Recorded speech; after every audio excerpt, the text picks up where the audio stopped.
Okay. So does someone want to go first, or should I pick names?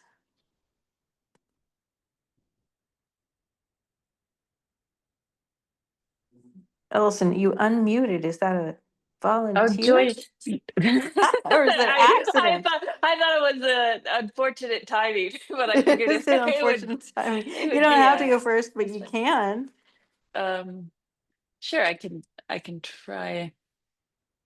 I was forming a few thoughts, but um I think where I start from right now with publications when I think about them is not that these are not overlapping reasons to write them, but I do separate in my head whether there's a um, something truly new. It not new like original, but new like the perspective that's added. The main value is that that perspective being added or that result being added contributes to a conversation that I'm aware of that's going on right now, and it would be timely. That kind of speaks to Mm, the quote I think you put, or your comment about the quote that had to do with the timing. So when I think about research contribution, a lot of what's on my mind there is, well, is this good timing or did we come kind of late to this conversation and what we have to contribute isn't necessarily on that research front. mhm, Um, I think the other piece where I see papers still holding a lot of value for me is that they represent bringing something to completion that I appreciate for the accountability as a more in the PI or co-PI or mentor role, but I think is the important thing to communicate with and through trainees. mhm. I think sometimes things can be worth writing about because it represents a finality, even if what isn't really being spoken to is a deeply enduring research contribution. Mhm. Doesn't mean I'm not trying to say those are two totally separate things, but um, I think I'm currently drawing more these days from thinking about what does it represent to the person who's invested a lot of work, like a master's student or a trainee, to bring this to completion and see that investment. Mhm. Um, those are two areas, and then the third that I just want to mention is like sometimes I think it's worth publishing something so that it can be used with a partner that doesn't typically read papers but would value the credibility that comes with them, like um, work on a project with John Volkins right now with the Environmental Defense Fund. They certainly can read papers, but reading scientific literature isn't like their daily reading diet. But they really value a, a paper that underpins the motivation and rationale for whatever work they're trying to press forward. And I could see that having value here in this project, that there are Mhm. partners that would really value a publication, even if it's not the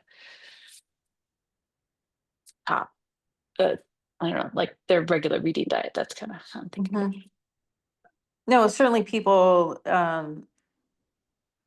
like to have a backup to the the things that they want to say. They might actually never read that paper, but they say, Yeah, "See?" yeah, right, And right. maybe nobody reads the paper, but they all say, "See?" Yeah, Yeah, yes, exactly. That's yeah. right. Okay. Erica, you want to share your thoughts? Ellison's were um, quite general about the contributions of papers, but so you can be either general or specific or both. Yeah. So I guess a couple things that come to my mind is I tend to want to write papers when they're more like quantitatively results driven. And from like this, like where my team is at in this project, we haven't really generated anything that's quantitative. Mhm. And so I always struggle with thinking like what is a paper that we can write that's more, of the discussion base, and maybe it's just because I don't find those super exciting to write, so I don't think in depth about that. But you know, as an audience person, I do enjoy some of those. It's just not my writing maybe style. And so maybe that's why I haven't necessarily pulled on, you know, putting some of this work into a paper yet. But that being said, I have found a lot of value when I am like early on, maybe just done some pilot testing and present at a conference like the Human Factors Ergonomic Society conference is a good example where we could, you know, think about putting some of the human behavior aspect or the applied, I can never remember what it stands for, but the applied human factors conference basically. And both of those have proceedings tracks, so there's like a tractable output from it. But yeah, I mean, those have been beneficial and like, hey, we did some pilot studies with 10 people. Here's what we're thinking about, like what are we missing or spur other people. I know I have a couple of grants specifically that I've gotten from just conversations from other researchers at poster sessions at Human Factors, and I'm like, that's a good idea. I could build on that, right? So Mhm. maybe not losing sight that like, yeah, we might not have substantial from the behavior team's standpoint, substantial quantitative results, but I think we could at least have conversations that would either help us define the next steps or other people do some spin-off work that would provide value to the field.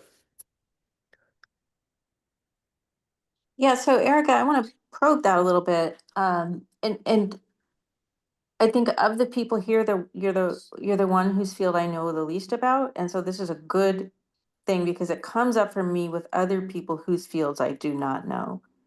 I don't know what is considered a contribution by them, right? I know that we need you because I don't know how to think about that stuff.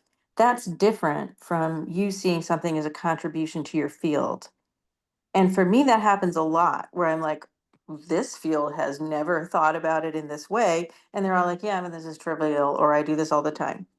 And so, given that we needed you, what do we need to say, right? Is it possibly that the placement of a discussion about your work is also um more in the environment space where this does not appear a lot? I'm not sure about, but I feel like we weren't doing this for nothing. It's filling a gap. So how do we identify that gap and make that available, make that information available to others? Yeah, and I mean, when I go to human factors conferences that are not specific to transportation, right? So I'd say I aim for either like transportation specific stuff or human factors specific stuff. When I go to human factors conferences, I can't think of any time where anyone's been talking about air quality in the context of what we're doing. And so I don't think that the people that are modeling human behavior and thinking about, you know, the human factors engineering are thinking about this opportunity space of like in-home air quality interventions. And so I think there's like a very foundational level introduction there. And like we see all of these consumer products, right, that you can buy, you know, home air portable filters, et cetera, whatnot, or air quality sensors. But I don't see anyone in the human factors community necessarily like thinking about, well, what do the humans actually want to see and what actually motivates their behavior. So I think, yeah, the contribution of, hey, let's get more human factors people thinking about this and working on some of those end consumer products would really move the field a lot, right? I always think about like engineering the technology for, and I just talked about this in a previous meeting a couple minutes ago, right? We always design things for the perfect user that's like a fictionalized user that doesn't exist. And so we need to think about how people actually are using these systems and motivate them to use them. And the people that are really good at that, myself excluded, there's people that are much better, aren't necessarily working in that space in this like context. Yeah, so I just wonder about bringing that human factor side to air quality and bringing air quality to the human factor side. Because I think some of the reason that there hasn't been a lot of quantitative information brought forward from your side is that like we're doing a lot of groundbreaking, right? And so it's like, crap, this doesn't work, or not really sure what, and um and I find that work to be, it just takes longer, right? It takes longer because there's not a base to build on. There's not somebody saying, here's the theory of how this works. Um, a- and so I wonder, maybe this is not a question to answer this minute, but how would you contemplate placing a communication in those intermediate spaces?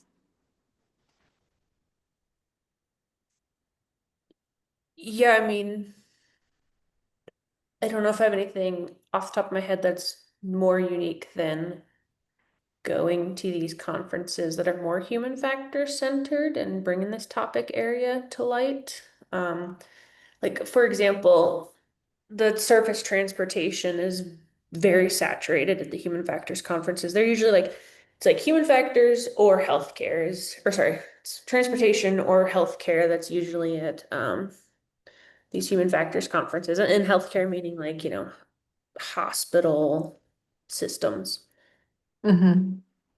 And like I have been to hundreds of the exact same presentation about how to design the in-vehicle interface so that people aren't taking their eyes off the road too long, right? Like that's a completely saturated field, but people are still finding slightly nuanced ways to analyze that.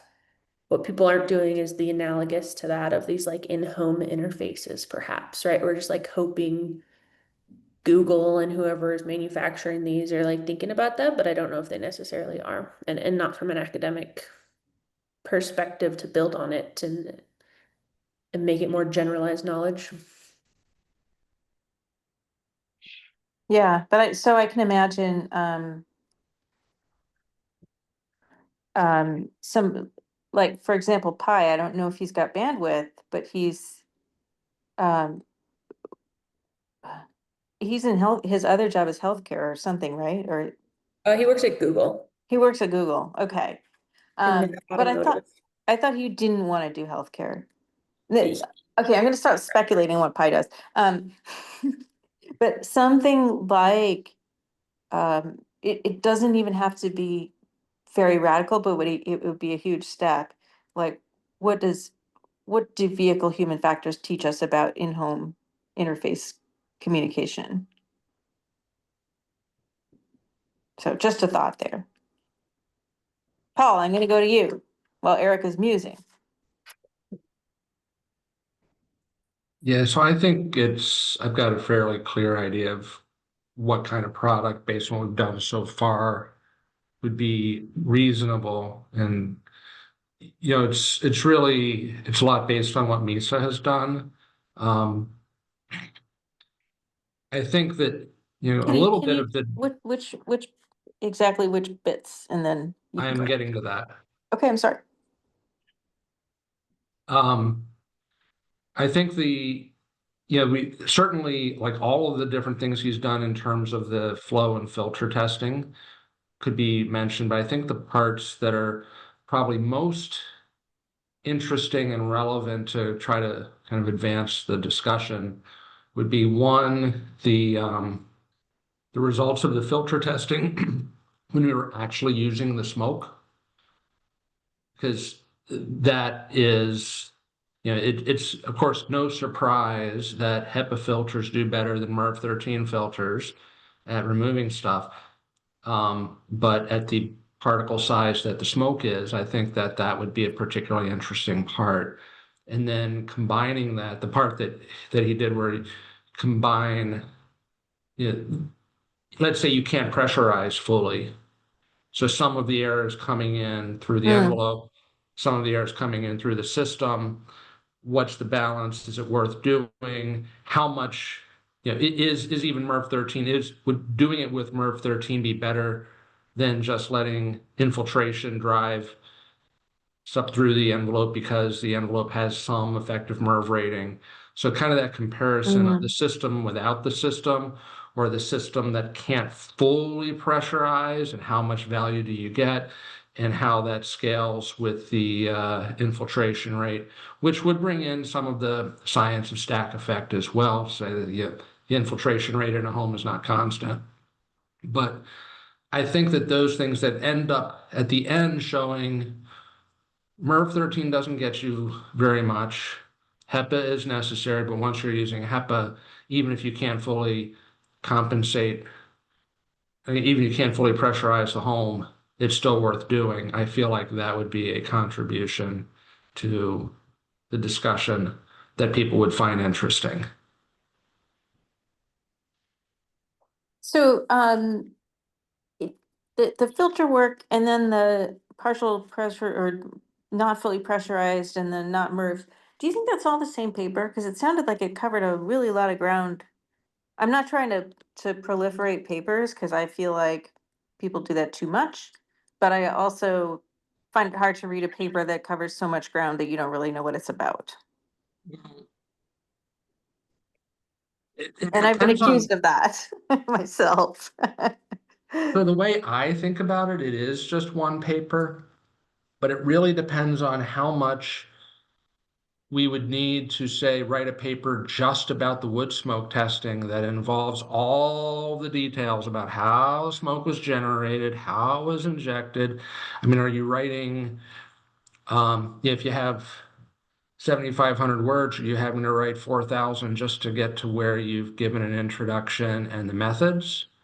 If that is the level of detail we're getting into, then of how we even did that testing, then it probably is two. One on the smoke, using smoke for filtration, and the other for now, once we've got those numbers, what does it mean when you're doing a partially pressurized home?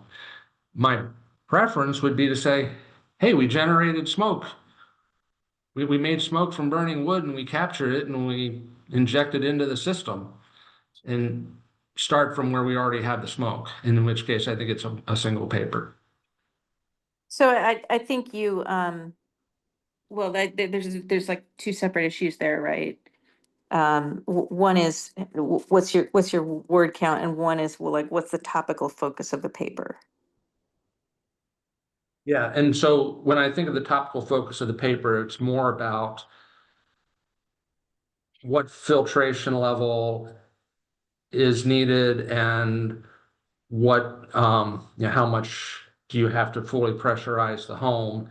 And then the wood smoke part is just informing what percentage you get when you're using MERV 13 that goes into that other analysis of, do you get enough benefit from partial pressurization or just from MERV 13? So you think that a single paper would be something like, here are all these considerations and then here's what we know about them. Right. Here's stack effect. Here's what we assume about the filtration level of an envelope, building envelope. Right.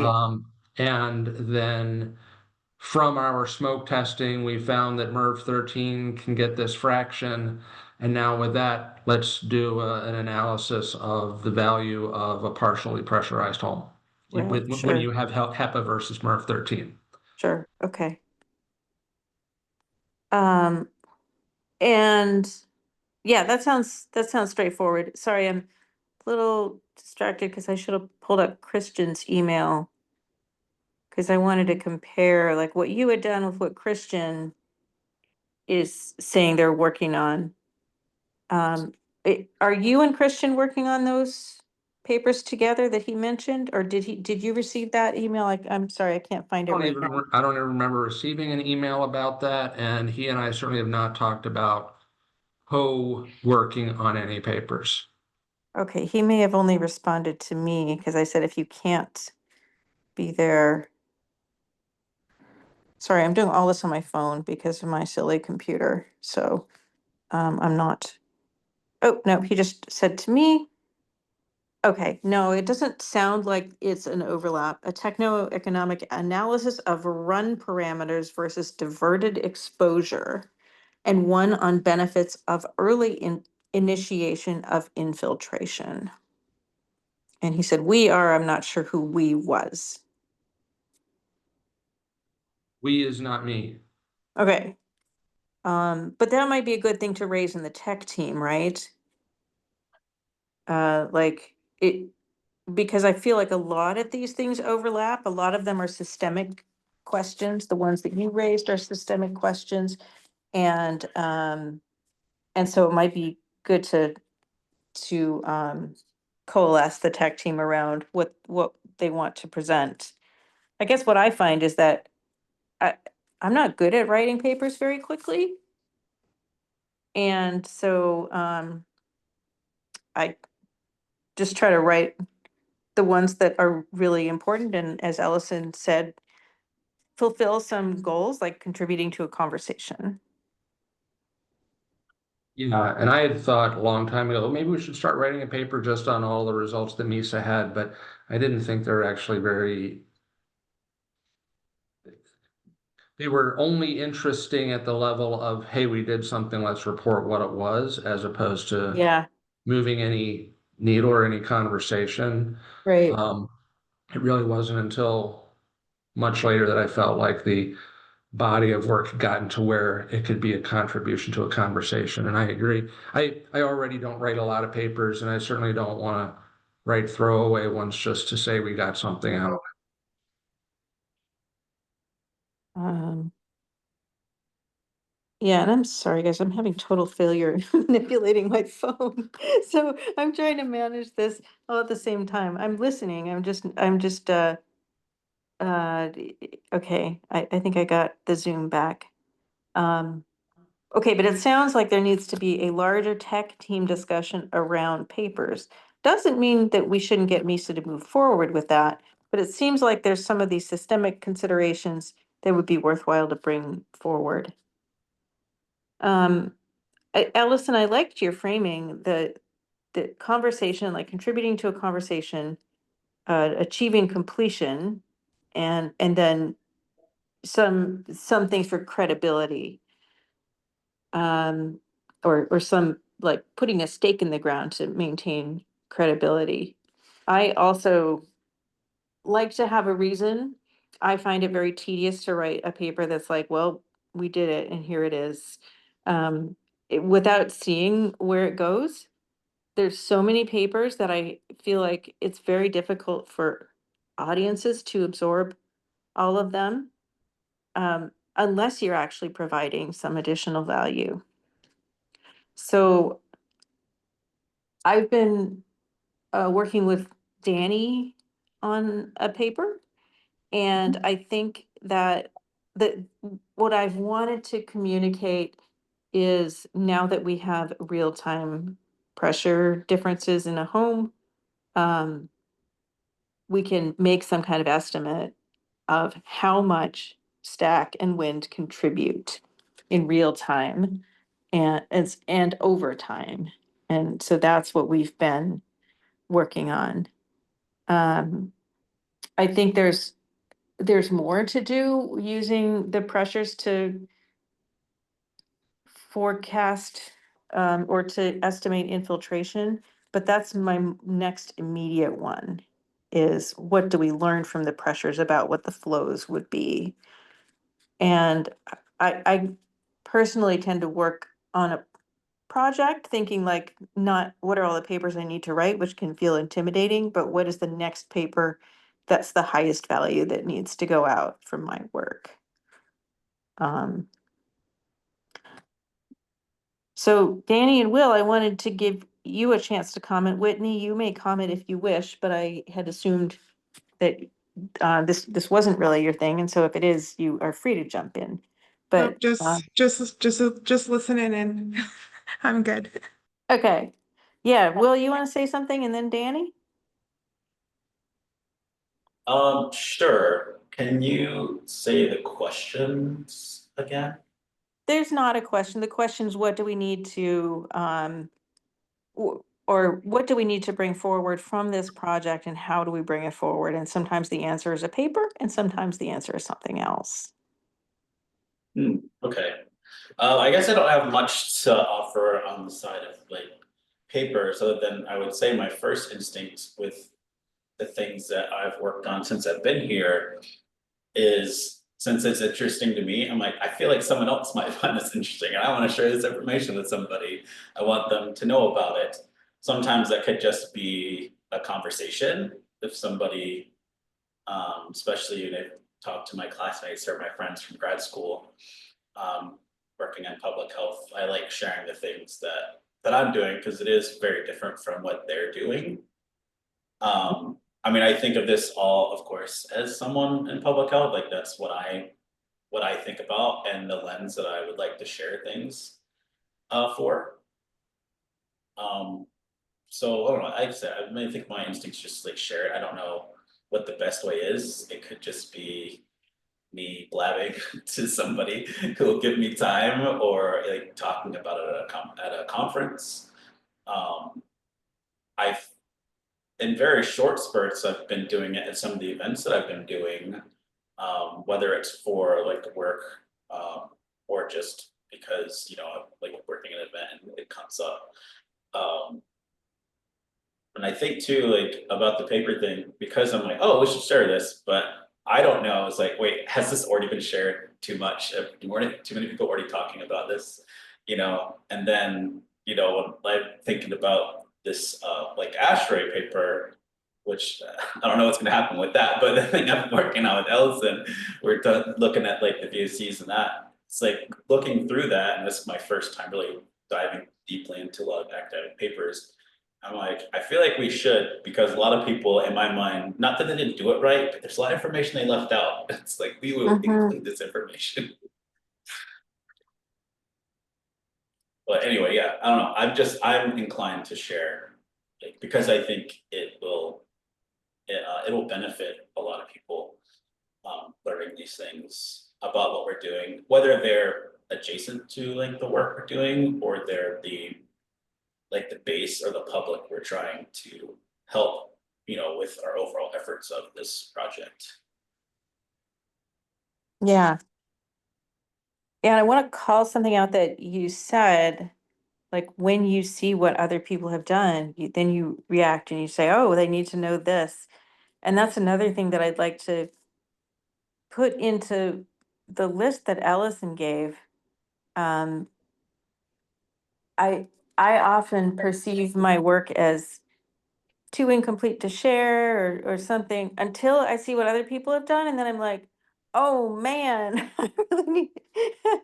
uh, there's some information that needs to get out there as information or correction, or I'm not really sure, but or context. Ellison had a lot of C's: conversation, completion, and credibility. So I would ask, add context and you know, sometimes correction of misconceptions or something.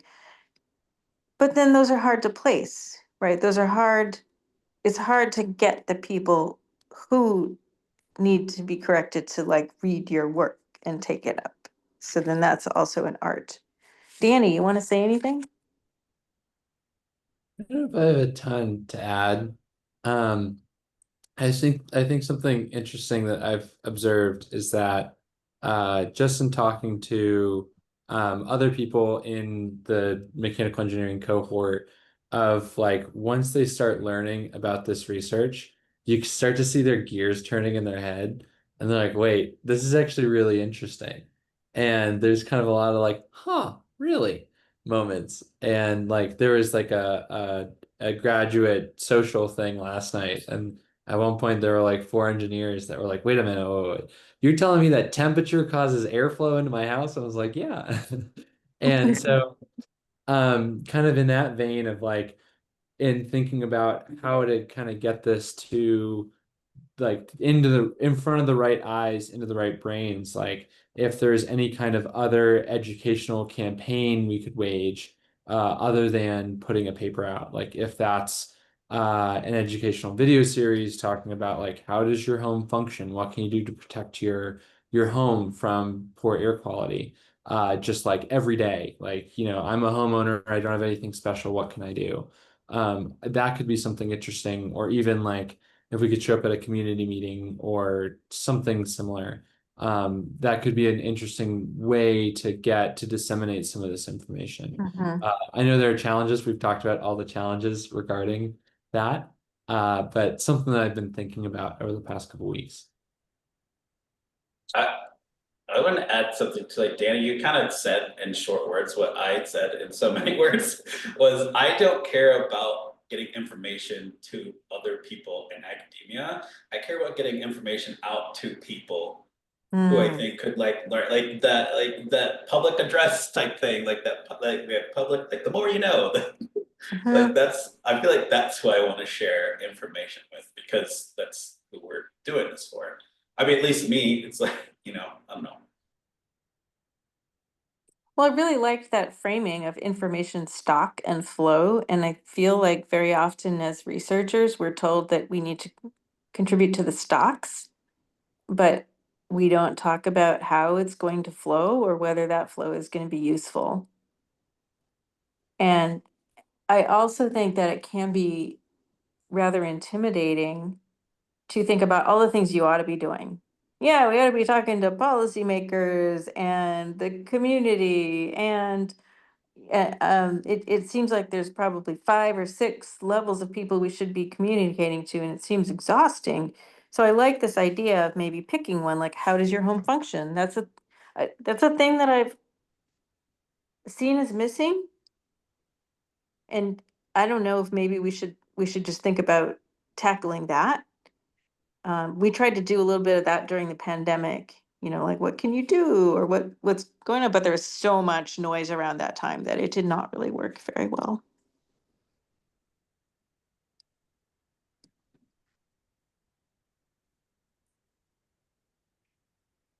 So I think one thing I'd like to call out is I feel like this group is a bunch of really thoughtful people and critical, and sometimes that leads to this like, oh, the world doesn't need another paper. I don't want to just write a paper just to write a paper. I appreciate that very much about the people that I work with, right? Some people are like, let's write 10 papers, none of which will be read. But we may err too much on the side of caution. And I encounter that, for example, when we interacted with what was their name? The Danny, the people you brought from the Iceland conference. I cannot Blueprint. remember. Yeah, Blueprint.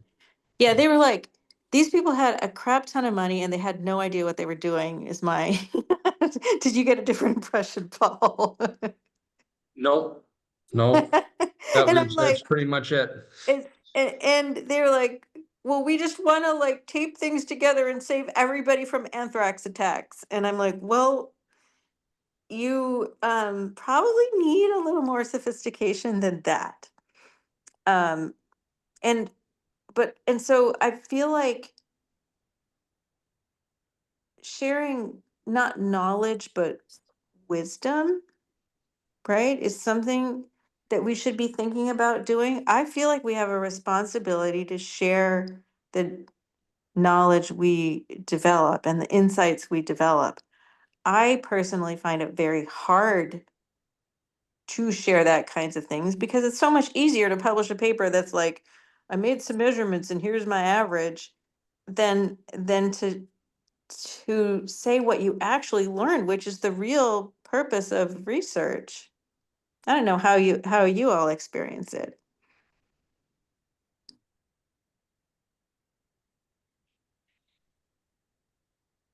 But I feel like we have a cool project. We have the luxury of being able to interact on a system. What should we be sharing? So I wrote down, you don't have to reiterate what you already said, because I wrote them all down. I'm going to come back to you and make you write those papers.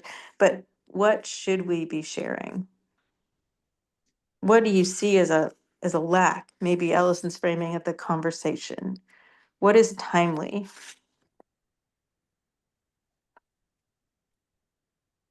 I mean, eventually, I think we ought to be at conferences like HPC. You know, I do think that it is premature for where we're at, but next time it won't be premature. The project will be more or less done. We will have been in a bunch of houses. We'll have the results. If it worked, if what we did worked, we ought to be at HPC because those are the people who might actually do it. Mm, There's not an academic who'd ever read the paper who is likely to actually go into their basement and install this thing based on what we said. But mhm. the people at HPC could make use of it. The manufacturers could make use of it. That's where if we wanted to have impact, we should be going to places like that. Not only that necessarily, but places like that. No paper necessary. In fact, no paper even as an option. Hey, Paul, I'm gonna task you with reminding the group in 2020 for HPC 2027, because that deadline feels very early to me and I always forget it. Anyone else? Who should we be, who needs to know? Who would benefit from sharing wisdom, not just knowledge? I tagged wisdom and I don't know that this would be wise in any way. I had a thought though before. I'm gonna say this predates what you just said. um let's see, how do I think something that happens in um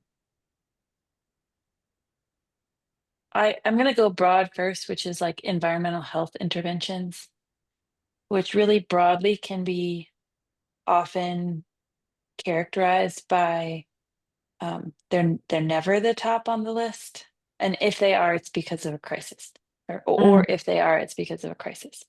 Mhm. Like if I'm going to go back to your example, Erica. Like I don't know the field on like driving time, but like the consequence of not having your eyes on the road seems really high. So whether or not it should be saturated, I would not want to judge, but it sort of makes sense to me. Like there's a high value on getting more eyes on the road while we're relying on humans to drive on the road. And I really don't know the field, but that's like the other end. In work in the home, I think what I feel like happens a lot is like, here's a problem. Here's something else you could do about it. Here's something else you could do about it. Here's something else you could do about it. And none of the things were ever in your budget for time or money to begin with. And I think we're reluctant as academics to write about something like this is not suited for this condition. And I don't know that a Huh. paper should be leading with that. Like I could say that I'm like, that would be a bad idea because I don't think that would get published. But it's not quite the same as talking about publishing null findings, but I find it sort of resides in my mind in the same realm. Like, can we define informative negative space so that if going to HPC seems like a great idea, that's for people who would maybe use it and they'd already maybe, Paul, know, they'd look at it and they'd know the context in which it fits because they have the, expertise. But on the academic side, I've wondered if we could start communicating more about negative space. Like this whole home pressurization to me does not fit all cases, but it might fit some cases really well. Mhm. And that could be a conceptual piece, but it's probably better if it's grounded by like quantitative analyses that are already underway or that are planned. Hmm. So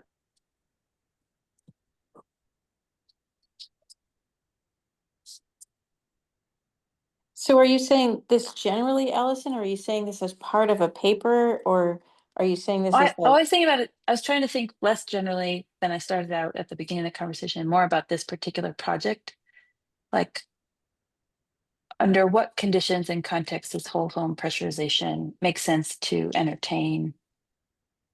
When might we think it would be successful, and under what conditions would it really not be successful?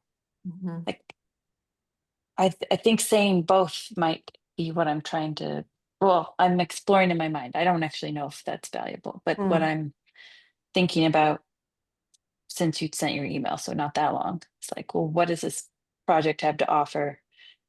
Another solution for the same problem, which is outdoor pollution gets into homes. For Mhm. those reading about it, will it just sound like yet another thing that's a little too expensive, a little too hard, and a little too unwieldy to do? What if we put a little more into thinking about when is it, like, when are the barriers low to making this happen and making Mhm. this work? And can data that are being collected inform that? Uh, Somewhat not that well baked of an idea, but So one thing that I hear is that um yeah, you're kind of contrasting the way people do things now, which is like, look, many ideas, right? Like yes, stuff you should think about, and uh, there's nothing telling you what not yes, what you can be forgiven for not thinking about. yes, And yeah, so even like a step forward in that with regard to the pressurization system would be something like, this is most suited for these applications and less suited for these other applications. yeah. And I'm saying a contribution is the and not suited for these, like, if Right, we can right. say it. I'm not saying to say it just to say it, but if we could say it, like the plus and the minus, or the Boolean Mhm. logic of like yes and no. Right. And I think the same might be true of some of the things that Christian sent to me, which he Mm, didn't send to the whole group. One of them was, when what's the benefit of mhm, anticipatory action? When is there mhm. no benefit? And I Yeah, think, or when is there not enough benefit to make it worth it? yeah, So I think, yeah, let's bring that back to the tech team. I mean, I think it's a bigger idea, but I also like to look for places to start. Where would you start doing something that is different like that?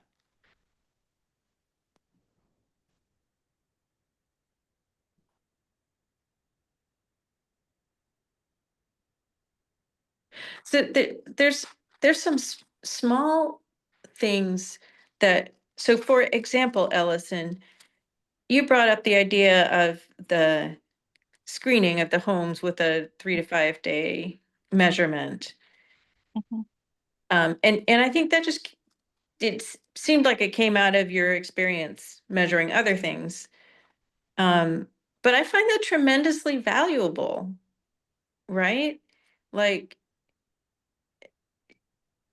the way that you just pulled out, like, well, not all the homes are going to work. Maybe we should screen them first. And it's that kind of wisdom that I'm referring to as we develop skill and experience. We often don't see um, that we some of the evolution has been an understanding of better ways to do things that are only incidentally communicated. Right. And sometimes you will only know that you know them when somebody proposes something that you've already tried. And you're like, oh, wait, yeah, you're not going to want to do that. And then usually they don't listen. Right. But so maybe this is like a similar to your negative space, is like, what if we learned to be sort of best practices, not because they're best practices, but because there's a substantial amount of negative space around, right? There's some stuff that's just the plain not fruitful. Mhm. And Erica, I feel like our whole experience with the surveys has been like, all that stuff we learn, and then we're gonna publish a, God hope, maybe we are gonna publish a thing that says, here's our 300 surveys. And then not published is, you really have to do them this way.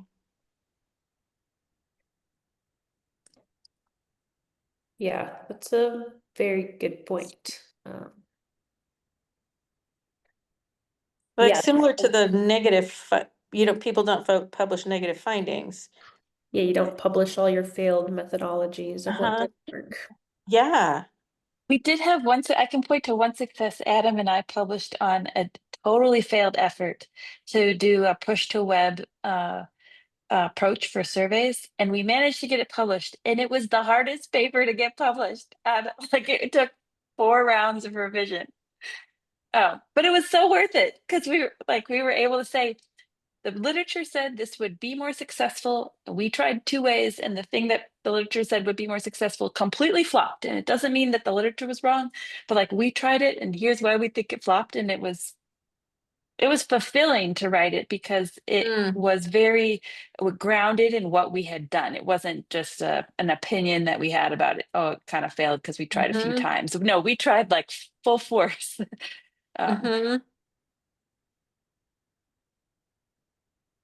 Yeah, so I don't have any particular answers on this, and it sounds like there's enough potential papers for each sub-team to write next.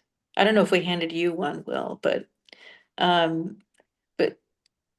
think that the danger is we could identify things to write next, and yet we're not, some of the greatest value is in the wisdom that comes forward, especially when you try to put things together as we have in this work. So it's not like I have an answer for that.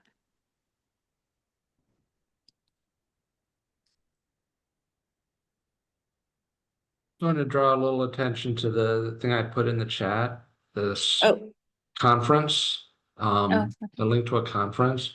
So this is a conference that's being put on by the main person behind it is a woman named Carla Walker Miller, who runs a big utility program implementer company. Carla serves on the board of BPA with me for another week until I roll off.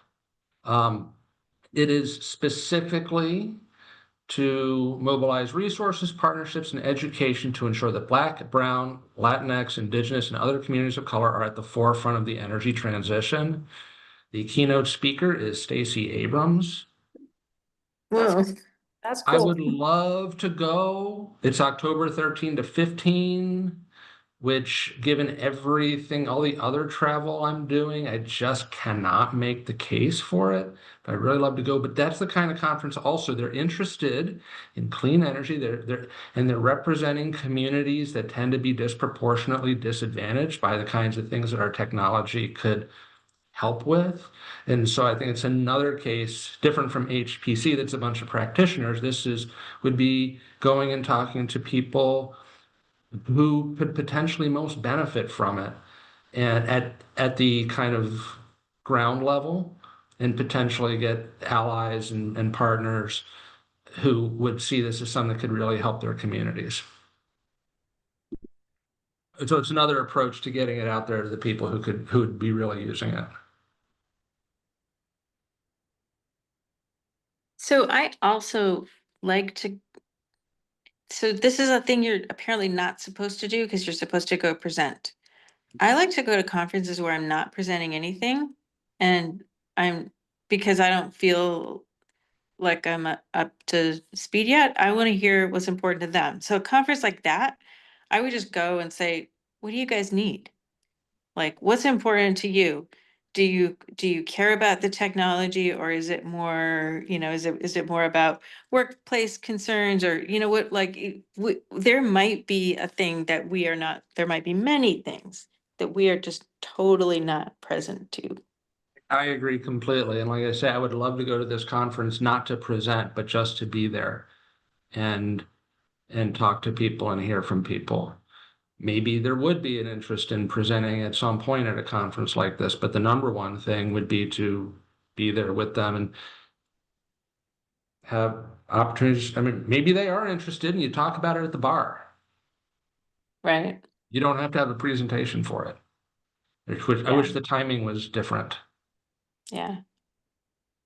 So that's another thing for folks to think about is where would you go? Erica, you've mentioned that you find some topics to be saturated. I feel the same thing when I go to American Geophysical Union. I'm like, God, I do not need another session about aerosols and climate change. I mean, yes, I know it's important, but if you didn't make a major advance, just summarize it, send it to me in a tweet, and I'll be done, right? And yeah. So I talked about output here, but there's also input, and maybe that's something for everyone to reflect on. What kind of input would you want? What would you want to learn instead of give?